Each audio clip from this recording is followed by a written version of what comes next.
Di dalam doa. Ya Bapa, terima kasih buat segala kebaikan-Mu di dalam hidup kami. Dari begitu banyak orang ya Tuhan, kami adalah orang-orang yang Engkau pilih. Kami boleh mengenal Engkau di dalam hidup kami sebagai Tuhan dan Juru. Dan saat ini Tuhan, kami bersyukur ada waktu bagi kami bersama-sama dengan saudara-saudari seiman kami datang beribadah di tempat ini. Bersyukur atas 6 hari yang Kau berikan bagi kami untuk bekerja, menjadi saksi-Mu Tuhan di luar sana. Dan saatnya kami untuk duduk diam tenang di hadirat-Mu, mendengarkan Engkau berbicara kepada kami, menyampaikan isi hati-Mu kepada kami ya Tuhan, sehingga kami dapat melanjutkan hidup kami dengan satu keyakinan bahwa Engkau Allah selalu bersama-sama dengan kami. Berbicaralah ya Tuhan, karena kami siap untuk mendengarkannya. Di dalam nama anak-Mu Yesus Kristus kami sudah berdoa dan mengucap syukur. Amin. Bapak Ibu Saudara-saudari yang dikasihi dalam Tuhan, dipersilakan duduk kembali.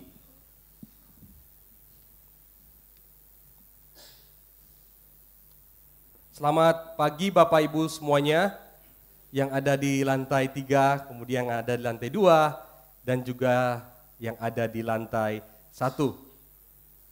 Kiranya Bapak Ibu semua yang hadir saat ini bersyukur karena kita ada sebagaimana kita ada. Itu semua karena anugerah daripada Tuhan kita, Yesus Kristus. Bapak Ibu yang datang pada hari ini mungkin dalam keadaan yang sukacita, ada begitu banyak kejadian yang baik yang terjadi di dalam 1 minggu belakangan ini. Saya berdoa kiranya firman Tuhan ini menambah sukacita Bapak Ibu Saudara-saudari. Apabila di antara Bapak Ibu yang datang pada hari ini dalam keadaan yang lemah, dalam keadaan yang letih, lesu, mungkin ada begitu banyak persoalan yang terjadi sepanjang minggu ini. Mungkin Bapak Ibu datang dengan keadaan yang kurang sehat. Saya berdoa kiranya firman Tuhan pada pagi hari ini dapat menguatkan, menghibur, dan memampukan Bapak Ibu semuanya untuk dapat menjalani hari-hari ke depannya. Bapak Ibu Saudara-saudara yang dikasihi dalam Tuhan kita Yesus Kristus, tema GKK Padang 22 Oktober adalah jangan main api, yang terambil di dalam 1 Tesalonika pasalnya yang keempat, ayatnya yang pertama sampai dengan ayat yang kedua. Saya mengundang kita semuanya untuk membaca bagian ini secara bergantian. Saya ayatnya yang pertama, Bapak Ibu Saudara-saudari semuanya ayat kedua, demikian seterusnya sampai dengan ayatnya yang ke-12. 1 Tesalonika pasalnya yang keempat, ayatnya yang pertama hingga yang ke-12. Demikianlah firman Tuhan. Akhirnya saudara-saudara, kami minta dan nasihatkan kamu dalam Tuhan Yesus. Kamu telah mendengar dari kami bagaimana kamu harus hidup supaya berkenan kepada Allah. Hal itu memang telah kamu turuti, tetapi baiklah kamu melakukannya lebih bersungguh-sungguh lagi.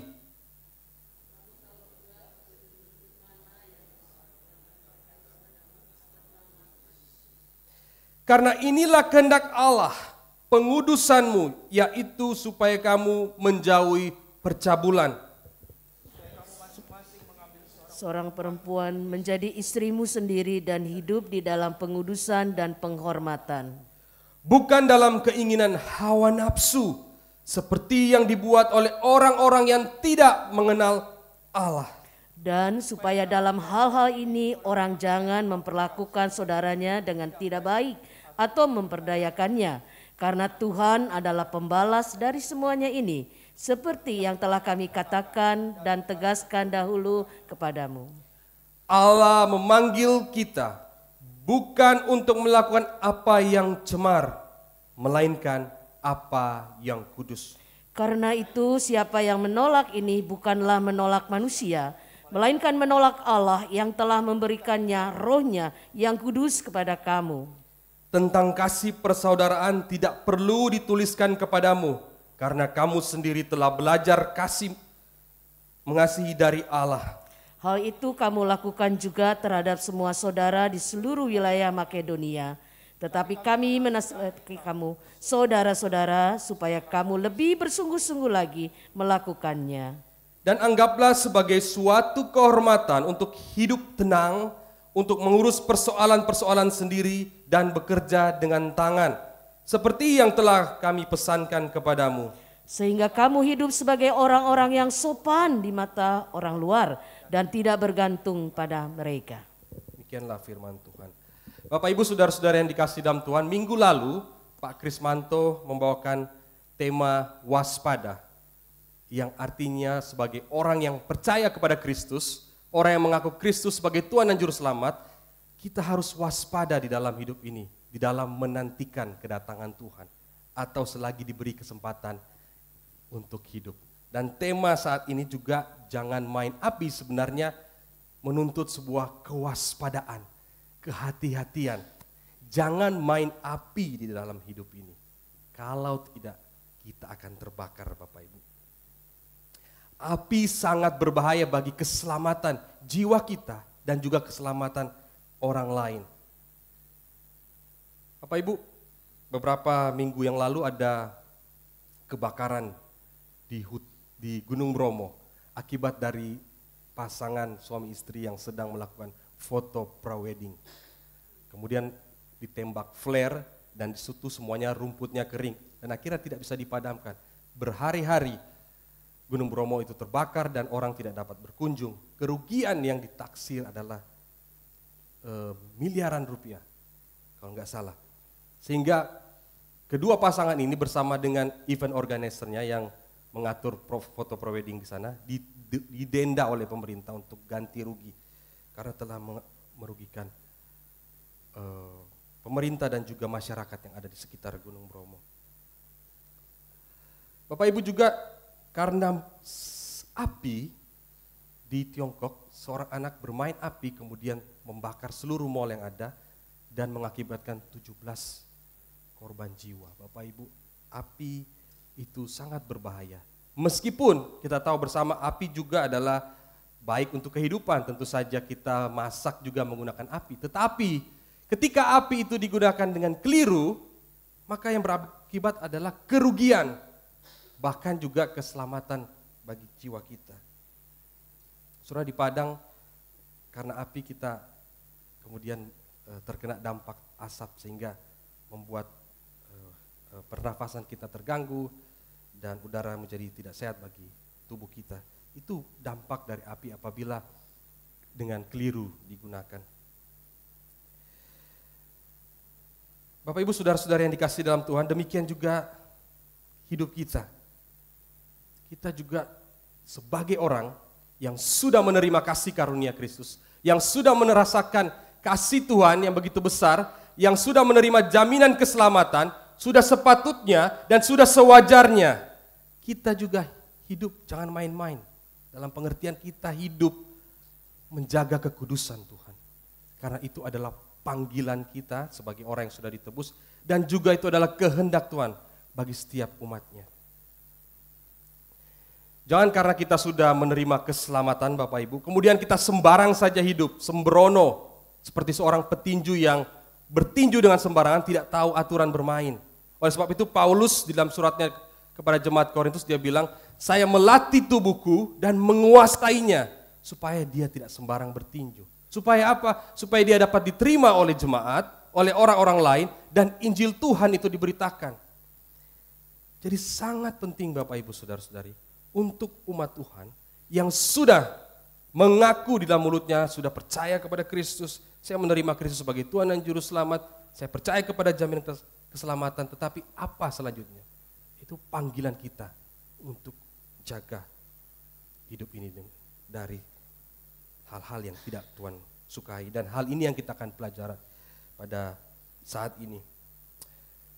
Karena Kekudusan itu juga adalah hal yang penting, sebab kalau umat Tuhan tidak menjaga kekudusan atau bermain-main dengan kekudusan, maka Tuhan tidak segan-segan untuk menegur, menghukum, menghajar anaknya untuk didisiplinkan kembali supaya dia kembali menjadi umat Tuhan yang berkenan, sehingga boleh dipakai Tuhan untuk melayani orang-orang yang belum percaya. Bapak Ibu Saudara-saudara yang dikasihi dalam Tuhan kita Yesus Kristus, firman Tuhan yang kita baca di dalam 1 Tesalonika pasal 4 ayat pertama sampai 12, ada dua hal yang penting di dalam menjaga kekudusan hidup. Sebagai kita orang yang percaya menanti Tuhan, atau selagi kita diberi kesempatan untuk hidup. Hal yang pertama Bapak Ibu Saudara, untuk menjaga kekudusan kita perlu hidup menjauhi yang namanya percabulan. Ayat ke-3 dikatakan, karena inilah kehendak Allah pengudusanmu, yaitu supaya kamu menjauhi percabulan. Paulus mengingatkan kepada jemaat di Tesalonika yang saat itu untuk menjaga kekudusan dengan menjauhi percabulan. Caranya gimana? Kata Paulus, kalian harus mengambil seorang perempuan untuk dijadikan istri.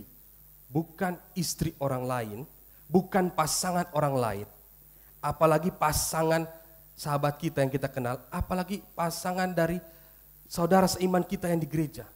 Jauhi itu, kata Paulus. Hal ini dituliskan karena pada masa itu, Bapak Ibu Saudara-saudari yang dikasihi dalam Tuhan, orang-orang suka melakukan percabulan. Terlebih mereka, majority adalah laki-laki.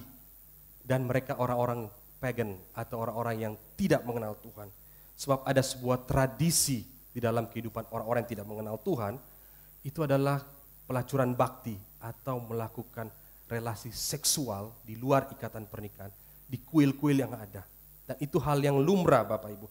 Sehingga Paulus menuliskan hal ini untuk mengingatkan jemaat di Tesalonika, kalau kalian melakukan hal sama, kalian seperti orang-orang yang tidak mengenal Tuhan di luar sana, di sekeliling kalian. Hati-hati, kata Paulus.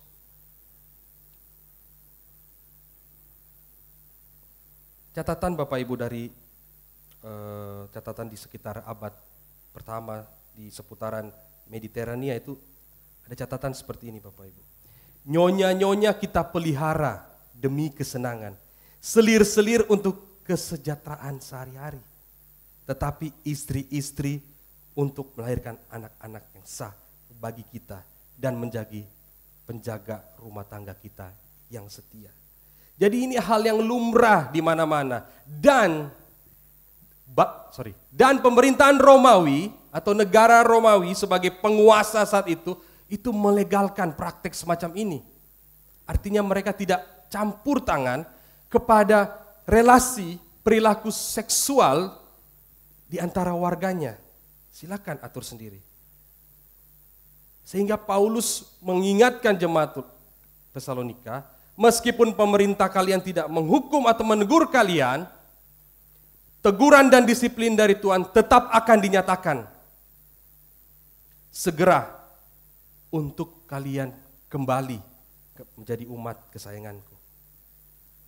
Oleh sebab itu Tuhan perlu mengatur bagaimana umatnya di dalam gereja untuk hidup berelasi. Tidak hanya berelasi dengan orang-orang di luar sana, dengan mereka yang tidak mengenal Allah, tetapi juga relasi bersama di dalam sebuah gereja. Sebab itu ayat 6-7 itu berbunyi demikian Bapak Ibu. Dan supaya dalam hal-hal ini orang jangan memperlakukan saudaranya dengan tidak baik atau memperdayakannya. Karena Tuhan adalah pembalas dari semuanya. Seperti yang telah kami katakan dan tegaskan dahulu kepadamu. Allah memanggil kamu jemaat di Korintus untuk hidup kudus. Jangan bermain-main dengan hal percabulan. Tuhan ingin umatnya hidup teratur supaya ia tidak mendatangkan celaka kepada saudaranya seimannya, kepada rekannya, kepada temannya, dan kepada orang-orang yang belum percaya kepada Kristus. Termasuk menyelamatkan dirinya sendiri dari hukuman yang akan Tuhan berikan. Umat Tuhan tidak boleh apalagi dengan sengaja memanfaatkan, menipu, memperdaya temannya, rekannya, saudara yang dikenalnya. Kemudian dia melakukan perilaku seksual di luar ikatan pernikahan di belakang sahabat-sahabatnya. Bahkan dengan pasangan sahabatnya. Kalau sampai hal itu terjadi, gereja akan terpecah dan Tuhan akan menghajar dan menghukum umatnya untuk kembali menjadi umat kesayangannya dengan membuat mereka dihukum, terjadi perpecahan dalam gereja.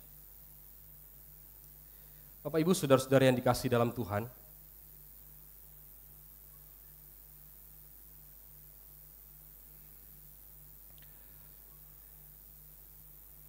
beberapa tahun yang lalu, kira-kira mungkin 2 tahun yang lalu, ada kasus di Bogor Bapak Ibu, seorang rohaniwan, pendeta Bapak Ibu, itu melakukan pelecehan seksual kepada anak pemudanya. Sehingga anak pemudinya itu trauma dengan namanya pendeta laki-laki. Sebelumnya juga ada seorang pendeta di Surabaya Bapak Ibu yang melakukan pelecehan seksual kepada anak jemaatnya. Itu sudah lama berlalu, kemudian ketika anaknya mau menikah dan akan dikatekisasi atau di pranikah gitu, anaknya menolak kepada mamanya, nggak mau. Ditanya kenapa, akhirnya anaknya buka suara. Selama bertahun-tahun anaknya diam.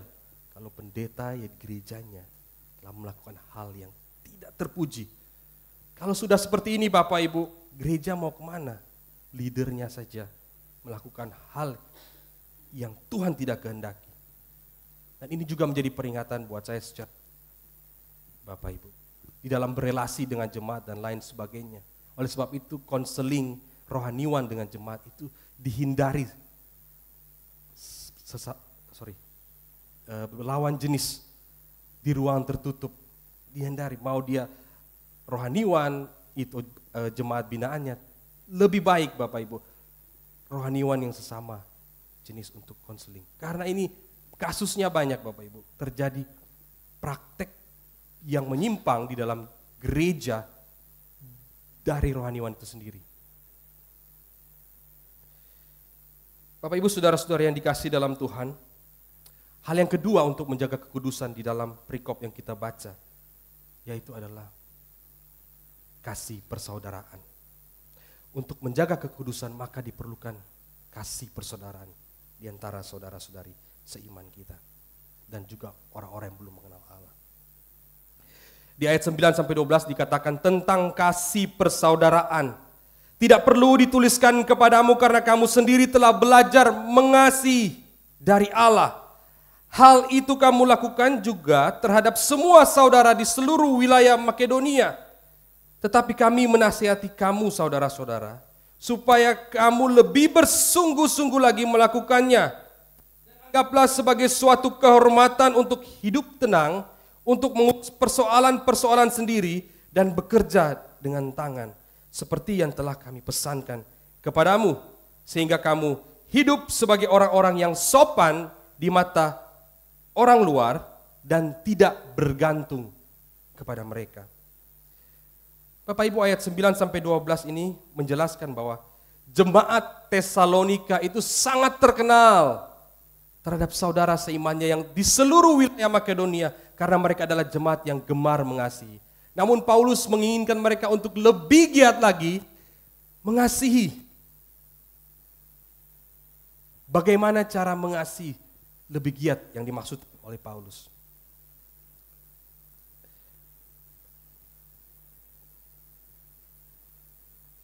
Bapak Ibu saudara-saudara yang dikasihi dalam Tuhan, Paulus maksudkan supaya kalian lebih giat, artinya kalian harus mengajak teman-teman kalian, saudara seiman kalian yang di dalam gereja, untuk bersama-sama memiliki tujuan, memiliki impian, memiliki visi untuk hidup dengan tenang. Apa maksudnya? Yakni hidup tidak menjadi provokator atau biang keributan di masyarakat dan di dalam gereja. Tidak ikut cara orang di luar sana bekerja meraup keuntungan, yaitu dengan sengaja melakukan penipuan dan lain sebagainya. Kemudian mereka harus hidup mandiri. Paulus maksudkan adalah mandiri secara ekonomi, Bapak Ibu. Dan tidak bergantung kepada orang lain. Secara khusus Paulus katakan, bergantung kepada orang yang belum percaya kepada Kristus. Sebab kalau ada jemaat Tesalonika yang bergantung kehidupannya, perekonomiannya kepada orang yang belum percaya, yang tidak mengenal panggilan kekudusan sebagai orang Kristen, maka mereka akan meminta kepada jemaat di Tesalonika untuk ikut ke dalam acara-acara prosesi ritual mereka di dalam perayaan, mungkin merayakan ulang tahun dan lain sebagainya. Sehingga mereka harus mengikuti proses dari awal sampai akhir. Karena jemaat Tesalonika bergantung ekonomi sepenuhnya kepada mereka. Mereka bisa kompromi, Bapak Ibu, dan kompromi memang terhadap apa yang mereka yakini sebagai panggilan kudus.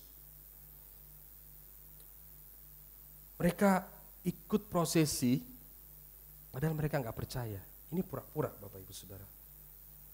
Atau bisa saja Tuhan mereka di mana mereka bekerja yang tidak percaya kepada Kristus itu meminta mereka untuk bekerja di jam-jam kebaktian, Bapak Ibu.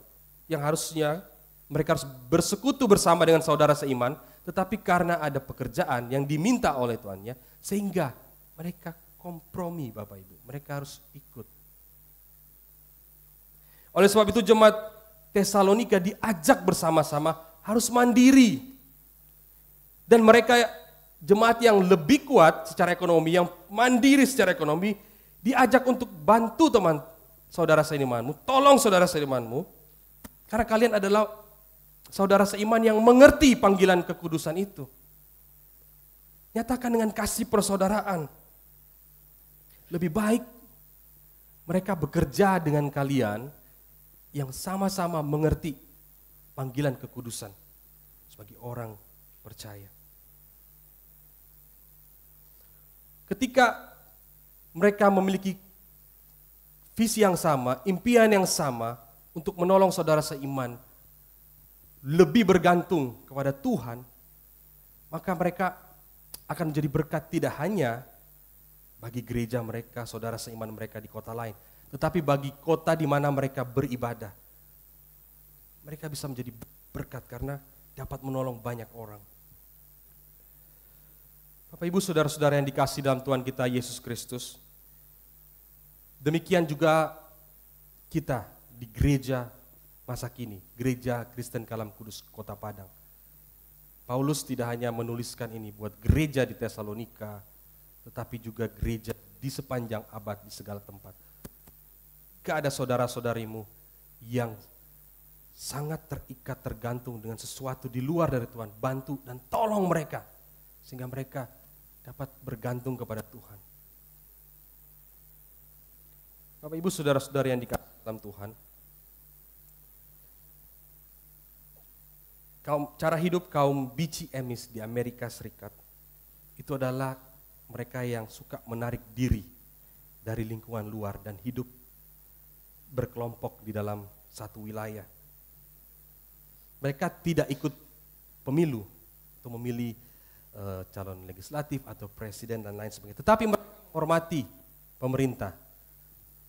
Mereka sangat menghormati pemerintah dengan mereka itu adalah membayar pajak, Bapak Ibu. Mereka bayar pajak yang taat. Tapi mereka tidak akan memilih siapa pemimpinnya. Bagi mereka itu tidak mengefek terhadap kehidupan mereka dan kehidupan spiritual mereka. Mereka adalah orang-orang yang tidak ada yang tidak punya rumah, Bapak Ibu. Mereka punya rumah dan punya pertanian yang sangat besar. Mereka juga adalah kelompok yang middle class di Amerika Serikat dan tidak menerima namanya Obamacare atau yang namanya asuransi dari pemerintah. Mereka menggunakan pembiayaan sendiri melalui gereja untuk menolong saudara-saudara seiman mereka yang sakit. Bapak Ibu saudara-saudari yang dikasihi dalam Tuhan, di sini saya tidak mengatakan kita harus mengikuti cara hidup mereka dengan menarik diri dari dunia luar dan hidup berkelompok. Tidak, tetapi poin yang saya ingin tunjukkan bahwa mereka tidak bergantung banyak kepada orang di luar sana. Tetapi Tuhan tetap pelihara karena mereka menunjukkan kasih persaudaraan sesama mereka, saling menopang satu dengan lainnya. Dan inilah panggilan kekudusan, kasih persaudaraan. Ketika saudara sedang susah, kita bantu, kita tolong Bapak Ibu. Sehingga inilah panggilan kekudusan kita yang kedua. Saya ingin putarkan 2 video Bapak Ibu untuk menutup khotbah ini Bapak. Ini wawancara, boleh dibesarin suaranya? Ini wawancara Sandiaga Uno dengan Grace Tahir. Dan video satunya adalah Ibu Grace Tahir kepada papanya. Dan juga di platform lain. Oke, sekarang yang menjadi passion dari Mbak Grace ini apa? Passion saya. Passion itu artinya lebih kayak pekerjaannya atau What keeps you awake at night? nothing keeps me awake at night. No, I sleep well. No. I think yang in my head adalah how to make the company grow. Tapi grow-nya one of course kita pasti pikir dalam masalah revenue ya kan. Tapi kedua itu in my head tuh saya terus pengen hire more people. Kayak banget sih Pak Sandi yang jujur actually DM saya minta locker. Tapi at this time saya belum bisa offer terlalu banyak. Maksudnya saya ngomong perusahaan saya sendiri Everest Media ya Pak ya, bukan yang MyPada begitu loh. Jadi I'm always having such a burden, and doa saya juga pada Tuhan adalah Tuhan saya ada targetin harus hire berapa orang tahun ini, tahun depan saya ada targetnya besides number. That's one of my prayer. Jadi sebagai seorang yang bicara secara belak-belakan ya, saya adalah orang yang beribadah, ya kan? Oh, I have my God and everything. Pernah nggak sih orang mengkritik Papa, bilang, lu hipokrit, lu kan bisnis ada kayak begini-begini. Namanya kan bisnis pasti dibuatnya sempurna. Papa juga, semua orang pasti buat sempurna kan. Ada nggak sih orang mengkritik demikian gitu loh? Ya, kalau saya sudah sempurna kan saya jadi God-nya berarti. Ya, berarti karena kita tidak sempurna, then we need God. Ini very important. Jadi kalau kita diterima kritikan, kita harus terima dengan baik. Mungkin saja di diri saya ada hipokrit. Dan I have to change, I have to repent, I have to improve it. Jadi tidak semata-mata kalau kritikan itu tidak bagus. Kritikan itu mendisiplinkan kita. Jadi mungkin kita sendiri malah nggak tahu, orang lain yang orang luar tahu. Tahir, you don't do right things. Okay. Then after saya rethink again and I feel strong, then I repent. Dari begitu banyak. Oke Bapak Ibu Saudara-saudara yang dikasihi dalam Tuhan. Saya menunjukkan video ini bukan kita harus seperti mereka, bukan. Tetapi saya melihat Bu Grace adalah seorang yang Kristen yang menginspirasi Bapak Ibu. Beban doanya adalah menolong orang lain dengan membuka lapangan pekerjaan. Ibu Grace ini viral kira-kira setahun yang lalu karena di tengah budaya flexing atau suka pamer di media sosial, padahal bukan milik mereka. Sementara Ibu Grace yang benar-benar memiliki uang yang banyak begitu, itu tampil sederhana dan tidak pernah memamerkan segala sesuatu di media sosial. Tetapi yang dia selalu ingin tunjukkan adalah bagaimana dia menginfluence orang, bagaimana dia menolong orang untuk bisa survive. Jadi panggilan kita adalah kasih persaudaraan, bukan sekedar omong tok, tapi tunjukkan kasih itu dikerjakan di dalam kehidupan kita sebagai orang-orang percaya. Saya tidak bilang untuk kita semua untuk menjadi seorang pengusaha. Tidak, bukan itu maksud Paulus. Tetapi bagaimana dengan apa yang ada pada diri kita. Sebagai orang-orang yang sudah mengaku ditebus Tuhan. Sebagai orang-orang yang mengaku sebagai juru selamat. Yesus Kristus satu-satunya. Sudah seharusnya kita menjaga kekudusan. Yakni dengan menunjukkan kasih persaudaraan kepada saudara seiman kita. Dua hal ini, Bapak Ibu Saudara-saudari, yang Paulus ingatkan kepada seluruh orang percaya di sepanjang segala abad, di segala tempat. Panggilan kekudusan, caranya bagaimana? Jauhi percabulan. Yang kedua, tunjukkan kasih persaudaraan kepada saudara seiman. Tolonglah mereka. Sehingga orang di luar sana akan melihat sebuah cara hidup kekristenan yang menarik. Sehingga Injil itu dapat diberitakan kepada orang.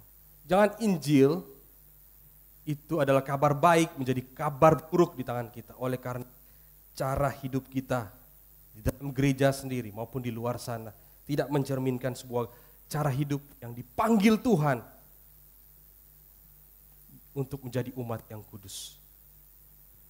Kiranya firman Tuhan pada pagi hari ini memberkati kita semua dan menguatkan kita untuk sepanjang hari ini untuk menjadi umat yang tidak main-main dengan hidup kita dan menjaga kekudusan. Mari kita berdoa.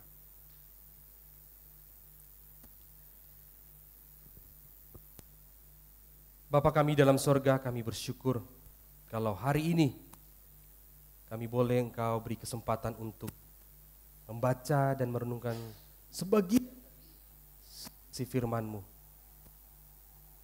Tuhan, ingatkan kami sebagai orang-orang yang mengaku percaya kepada Tuhan untuk menjaga kehidupan kami tetap kudus Tuhan. Menjaga, berusaha untuk menjaga kekudusan, menjauhi hal-hal yang cemar ya Tuhan.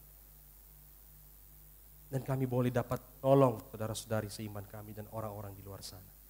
Terima kasih Tuhan, biarlah firman ini terus bergema, mengganggu telinga kami, hati kami, untuk kami terus diarahkan Tuhan, menjadi pelaku-pelaku firman Tuhan. Terima kasih Tuhan, ini doa kami.